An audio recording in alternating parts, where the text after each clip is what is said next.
Good evening, good morning, good afternoon, depending on where you're watching this. It's your girl, Kemi, aka Chemistry, coming to you live, yet recorded from Mount Vernon, New York, where we've just had an earthquake a couple of days ago. The earthquake literally shooketh. A few hours ago, it was a solar eclipse. 3 p.m. in the afternoon, dark. Then all of a sudden, it's light. Mercury is still in retrograde. And I've decided I should join the fray. The world is going crazy, so why not drop a video for you guys? Yes. So welcome to my YouTube channel. This is going to be my first proper video, and it's going to be a story time, all right? I'm going to do a story time on, what should we call it? Life and Times, chemistry as a radio presenter. Or that time I was a radio presenter in Nigeria. I know a lot of my American friends don't know about that part of my life, so a surprise.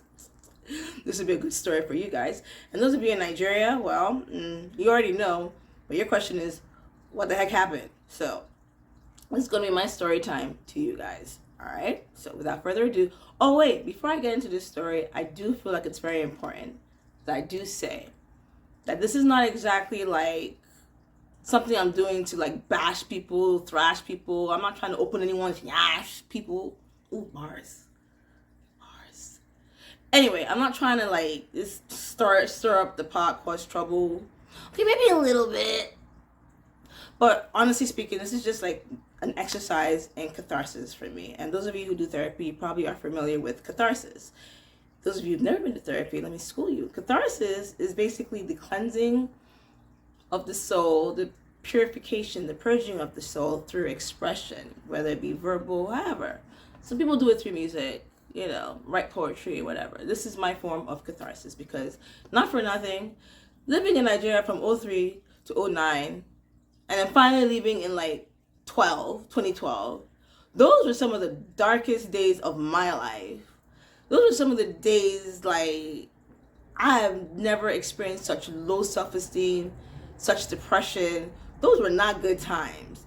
Even though I was doing the thing on radio, those were not good times for me.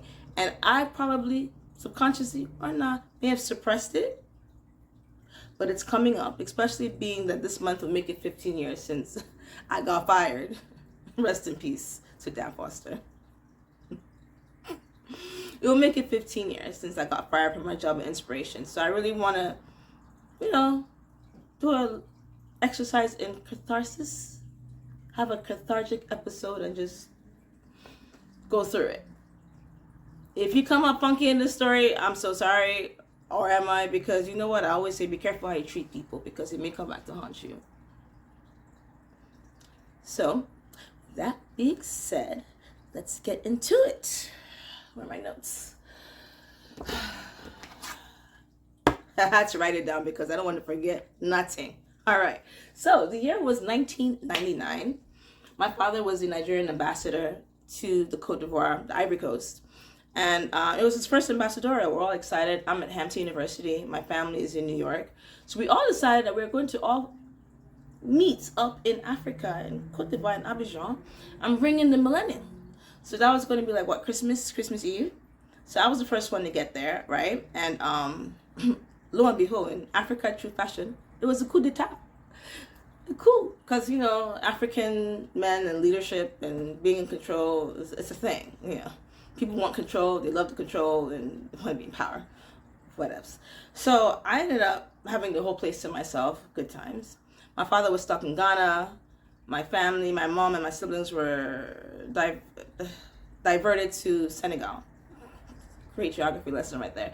So as I'm in the house, I'm there trying to discover stuff, this big old Nigerian residence, and playing with the remote, and I stumble upon Channel O. I'll never forget it. I'm watching these young Africans, Mbosso T, Mimi K, Cabello, Grace Meadows, these young Africans, right? And they're on TV and they're presenting African music. They're like, it's like, you know, it's like MTV but for Africa. And I was just like, that's it? That's my calling? That's what I want to do for the rest of my life. Like, you know when you have a feeling like you know this is something you're supposed to be doing. Like, this is your calling. Like, this is like what God made you to be. it was at that moment that I knew that I wanted to be a TV personality. I wanted to be in entertainment. I just loved the way the Africans were doing it. I'm like, I'm not African. Never mind that most of my life was spent in New York by that point. But I'm African, you know, I want to be part of it. Like, I want to get involved. So, went back. I was already in Hampton University studying broadcast journalism. So, I was already on my way. You know, I was already doing it. So, it was just for me to just go in, work hard, get these good grades, throw myself in my studies. And yeah, I did it. I got on campus radio. I had a radio show on Hampton University, WHOV. Shout out to you guys. Did that, and you know, I got my degree. I did it, you know. Fast forward 03, I decided to move back to Nigeria. And you know, Nigeria wasn't my first choice. I won't even lie, because my father kept saying to me, like, listen, I don't know if you want to live in Nigeria. Nigeria is not for the faint at heart. You know, Nigeria is a different beast. And I was like, but it's my country. I'm Nigerian, you know, like all naive, and he knew something I didn't.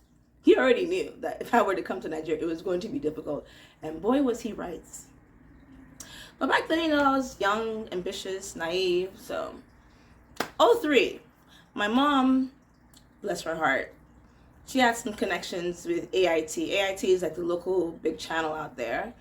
And they had a radio station called Ray Power. So my mom had some connections. She was able to score me an interview with somebody there. My original goal was TV, but I had nothing to prove that I was on TV. I did radio at Hampton, so all I had was this air check tape. Back in the day, we used to have this thing called cassettes, where we recorded our voices in and walk around and try and shop off our demos called air check tapes. Today, I don't know what y'all do. I have to figure it, do my research. But what else? Focus.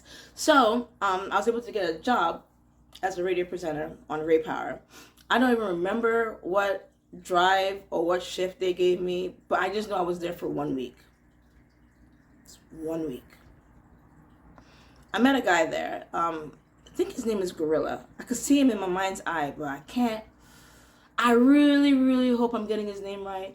You know what? You know who you are. Hit me up in the DMs. Chemistry 3000 on the Instagram. And for all y'all watching, at Chemistry 3000 on the Instagram. Hit me up. But he was like, listen, Kemi, you don't want to be here.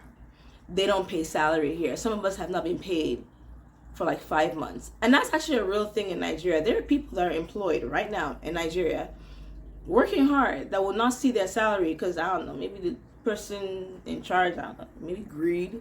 They don't have the money. It's a real thing. So he was like, listen, you don't want to be here. All right, there's this station. It's called Brilla, right? Just started. It's brand new. They're looking for presenters. And plus, it's closer to your house. I lived in VGC, Victoria Garden City. That's like in Aja. Ray Power was like maybe an hour and a half away. It was like, you know, I was dedicated to the dream. So I was going to get there. I was driving there every day, hour and a half every day to get to work. But Brilla was going to be like maybe about, depending on traffic, about 20, 30 minutes. At the very most, an hour if traffic is ridiculous. So, like, yeah, go there, you know. You might have a shot there. I said, cool, you know, whatever, shoot. I want this dream, but I want this money too. So, hey, let's do it. So I go to Brilla. I get introduced to the head of programs there. His name is Bimbo. I cannot, for the life of me, remember his last name. I'm in my late 40s. I know it doesn't look it, but I'm in my late 40s. You blink twice, I may be 50 soon. My memory is not what it used to be. So forgive me if I butcher your name, forget your name. I'm not doing it on purpose. It's just, you know, age. We are aging. We are aging gracefully. Say it. But we're still aging, so sorry. Anyway, so I meet Bimbo. Right? Bimbo, he loves my air check tape, so they give me the morning drive. That's it. We got a job. I was about to make a cute coin. We're in there. We're in this. It's about to be live. It's about to be on. I'm Poppington. So, as I'm doing the morning drive, right? Back then, I don't know, Nigeria, if you remember, back then, a lot of people wanted to be foreign. Everybody wanted to be like, you know, from abroad, from Jam. Everybody had this pseudo-fake American, afraid British accent. Everybody just wanted to hear American music. Everybody wanted to be from overseas. I'm just coming from overseas. I already been there, done that. So I wasn't really trying to be. According to them, I had an American accent. Even though some of you mofos thought I was faking my accent, you know what? I forgive you. You didn't know any better. But I forgive you. So my thing is, my radio show, basically, I was dedicated to just researching and playing. Back then, we called it, local music. Today, y'all call it Afrobeats. Why we're calling it Afrobeats, that's a different video for a different day. But I don't agree, but it's too late. The world calls it Afrobeats. When I think of Afrobeats, I think of Fela Kuti. I think of King Sunny Ade. What y'all are calling Afrobeats right now is Afropop. But you know what? Whatever. I'm no dog in this fight. We're calling it Afrobeats, calling it Afrobeats. But back then, it was like just local music. So my thing was, I'll go on my show and I'll just be discovering like local talent, local artists. I was just like, trying to get to understand Lagos, the culture, reteaching myself what it is to be a Nigerian. Because the best way you can know about any culture is through the art, is through the music. So I'm there, I don't know this artist, but this title sounds fun. I'm gonna play it on my show, So I was doing that for a while. And I guess while I was doing that, I was garnering the attention of the artists themselves. Because they knew that if they tuned into my show on Brilla FM in the morning, the possibility of hearing their song was very high. So through that route, I started becoming popular. People started knowing who I was. Artists, hit me up. Yo, can I come on your show for an interview? That was a good time. That was so good. That was so cool. I was feeling like I was doing something. I was also garnering the attention of other DJs. Because now, who is this person, And it's okay. It's fine, There are many stations. Actually, there weren't that many stations back then. But there were like the few ones. You had the Cool FM. You had Rhythm FM. Then Ray Power. It wasn't that many back then. I hear today it's ridiculous. I heard like today the stations are just boku and a half. Like what? So I remember I got a call from this American. His name is Dan Foster. He did the morning drive on Cool FM. And it's like, yo, I like what you're doing. I love your shit. I want to meet you. Me, I was excited because he was the big dog. He the big dog. He is this American, right? Who came to Nigeria, and because of his Americanness, and I tell you, people were trying to be from abroad. And most back then, people wanted to be American. Nigerian thing to be was from abroad. So he comes in with this American disposition. He is running shit. He is the big dog, like the big man on campus. I guess maybe in his mind, who is this? Yeah, American. Nigerian American. Who is this trying to take over my spot? I didn't think so at the time, but thinking back on it, I think that's probably where he was coming from. I was just excited to meet him because I'm like, yo, we can collab, we can connect, we can be friends. I just came back from America, you're in America, we have so much in common, and you're the big dog, and here I'm trying to be something. I was excited. We met. Weird ass meeting. A lot of questions, a lot of whatever. It was the whole thing was weird. That was the first and only time we ever met, and whatever. Then I took it personal. I was like, I don't know why he doesn't want to be my friend. I think he's so dope. But later on in this story, we'll figure out. We'll see why. I think at the same time, I also met Dare Art Alade, coolest guy. Dare is the son of a big time, I think, TV personality, musician, Art Alade. This guy was so instrumental. We met, cool guy, love what I did, love what he did, took me around. I think because of him, I met so many people. I met so many actors, comedians, other musicians. He really helped elevate the popularity of my show. Okay, so as my show was getting popular, my relationship with Brilla FM was starting to get a little strange. It wasn't a big deal, not like we ended on any bad note, but just things started getting a little strange. Thinking about being on radio, you have to be on time. This is what it is. I mean, you have a show that starts at 6:30. You're not there at 6:30. You're coming in 6:35. It could be a little bit of a problem. So I will own that. Till this day, I have maybe a bit of a tardy problem. Working on it. I feel like I've gotten a lot better. But, sometimes I slip. So that was kind of irritating them a little bit, which I get, And at the same time, my popularity was growing. And I remember someone telling me a while ago that the owner of the station said in a meeting that they purposely frustrated me because my name was becoming bigger than the actual station. Whether it's true or not, I don't know, but I just know that things got a little bit weird towards the end. And it was all good. At the same time, I got a phone call from J.A.J., the Macadon himself. You know who J.A.J. is? J.A.J. is like a big deal when it comes to like Nigerian radio. He's been doing this for like time, and I believe he's still doing it. Top 7 and 7, one of the best shows you're ever going to listen to if you're ever in Lagos, Nigeria. Boom. He calls me and he's like, yo, listen, we want to offer you a job on Rhythm 93.7 FM. Hey, we've hit the big time. I was so happy. I was like, yeah. I love Rilla. Rilla was great. It was cool. But, you know, we have a dream. We have, you know, and also Rhythm has a TV station, which is the ultimate goal. I wanted to do TV, but, you know, yeah. So it was radio for now. Plus, the people in Nigeria didn't think I was cute enough. I'm going to tackle that part of the story a little later on, but just meanwhile, a lot of reasons why I never got on TV is because people didn't think I was cute enough and didn't have any fashion sense. So, did that affect my self-esteem? Yes, but like I said, we'll tackle that a little later on. So, in 2004, I did the transition from Brilla to Rhythm FM, and it was the best time. It was like the golden era of radio. It was me, Chemistry, Kemi Adetiba, Shola with the overnight show, the night show. I forgot the name. Shola, forgive me. I forgot the name of your night show, but it was Rhythms of the Night. Hey, oh, Rhythms of the Night. And Osiris the Virus.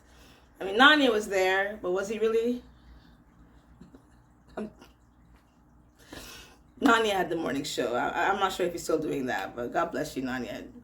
But, you know, Kemi, me, Cyrus, Shola, it's like we had a fire. It was like we just had something, and it was just, and it worked. It was magic. It was just a great time to be on Nigerian radio. Popularity was booming.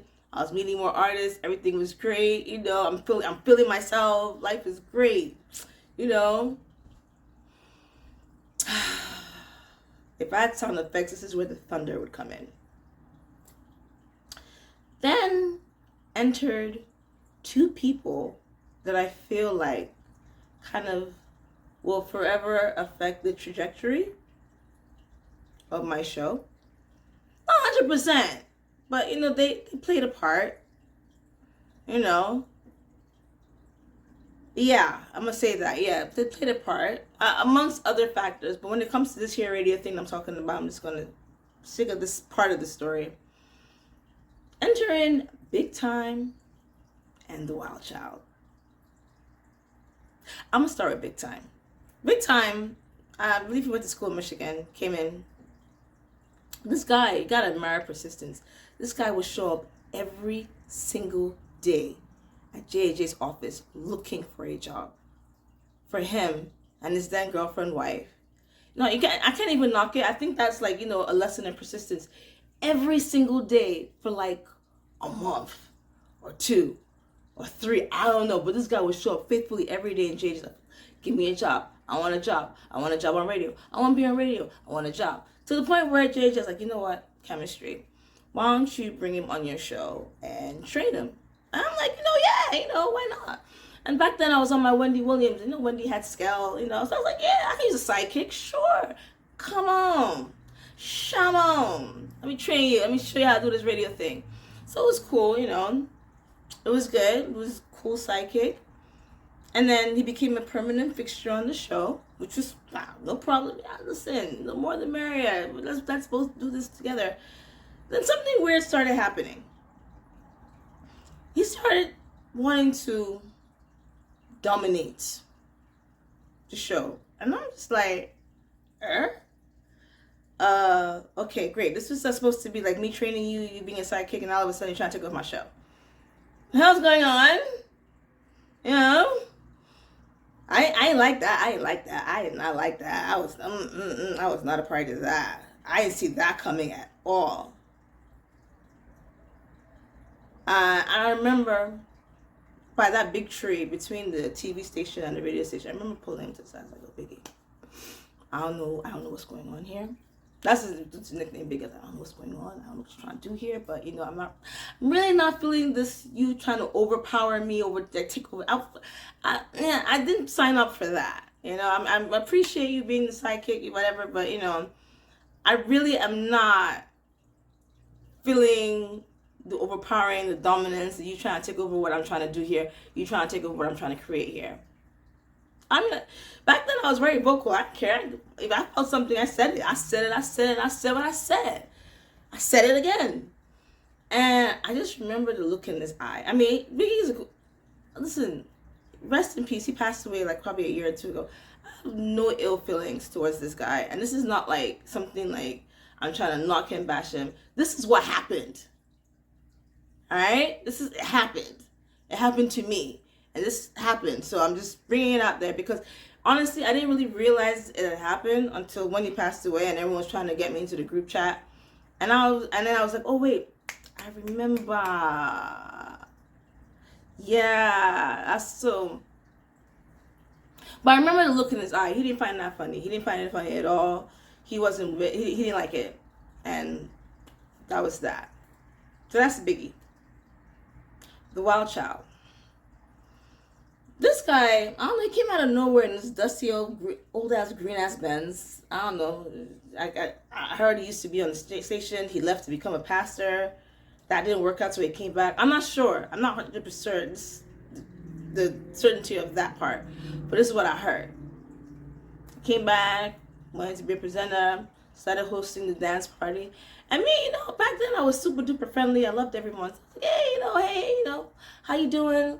Come on, we're a family. Woo, woo, woo.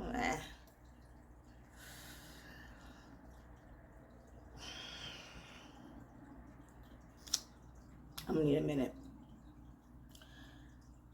I can remember the happiest time I ever had being on radio. That time, that whole era, I just remember the peak of my career was when Akon came to Africa and Silverbird was granted the interview. Look at this lady, Sheila Okonjo, big time promoter. She advocated for all things African. She had the vision before most people did to merge the international artists with the local artists. Super dope. So Akon came. Everybody wanted to do this interview. Everybody. If you're a presenter, you're trying to do this interview. And the showrunner, good friend of mine, Kunle, shout out to that guy. He, I guess, believed in me, believed in my vision, and he wanted me to do the interview. Not many people liked that too much. Not many people were into that. And I got pushed back.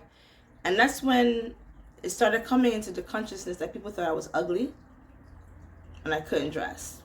That's when I started hearing it more and more. I'd heard it before when I was at Brilla, when I was hanging out with some of the artists. And, I heard it. It got to me, but, I try not to let it get to me because I'm on radio. And I know Nigerians tend to be a bit peacock. If you're watching Hollywood movies, if you see African women, they tend to be peacocks. They tend to be loud, their outfits or whatever. That's just not me. I'm simple, effortlessly chic. It's just not me. A bit of a tomboy at times.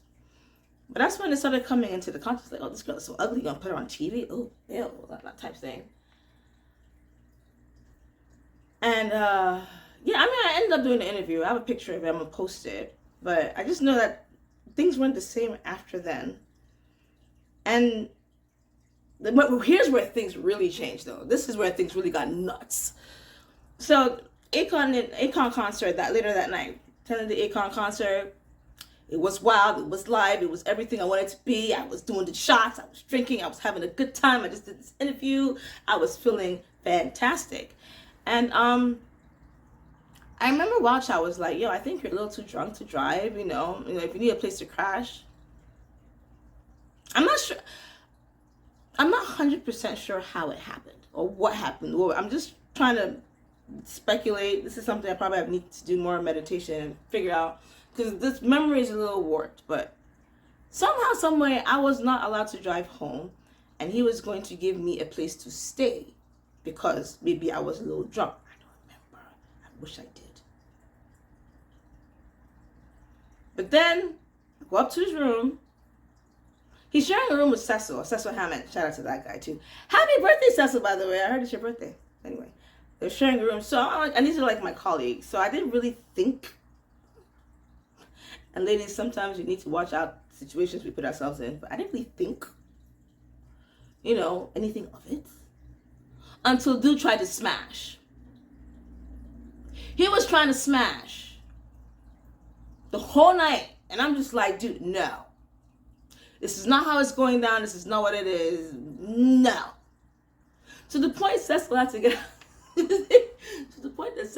out of his bed and leave the room because maybe he thought he was the one hindering the smashing. But I was just like, no. Dude, you're not smashing. This is not going down. This is not. No. Like, absolutely freaking not. I'm not quite sure how the night ended. But I know he took off his shirt. I remember he took off his shirt because he has a scar right here that was so pronounced. And I'm like, dude, in my head, I'm like, how the fuck you get that scar? But whatever. I remember that. But in the end, I think I ended up leaving. And taking my ass home. Yeah. Yeah, I think that's what happened. And next day, I think maybe the next couple of days, he took me out, sat down. He was trying to toast me, but at the same time, he's belittling me, calling me a drunk. I'm just like, I don't know. Sir, I'm confused. Whatever the case may be, I am not interested. After that, I just remember that period after that, things got dark real quick. Between the Akon interview, between living in Nigeria, just a whole lot of cluster F of things. I just know at that point, things got dark real quick. And that's where I'm going to end this video. Because I'm going to need a minute to collect myself. I'm going to need a minute. I'm going to need a minute to regroup and tell this part of the story with a sane mind. Because I said, I just remember after that period, Ish got nuts. And everything just went downhill from there. From Biggie taking over my show, to me giving birth to this antagonist called Wild Child, to hard drugs entering the group chat, to me living rhythm, to me getting fired, all inspiration, I'm gonna need a minute. So I'm gonna end the video here. We're gonna call this part 1. All right. Thanks for listening. Like, comment, and subscribe. And I'll see you in part 2.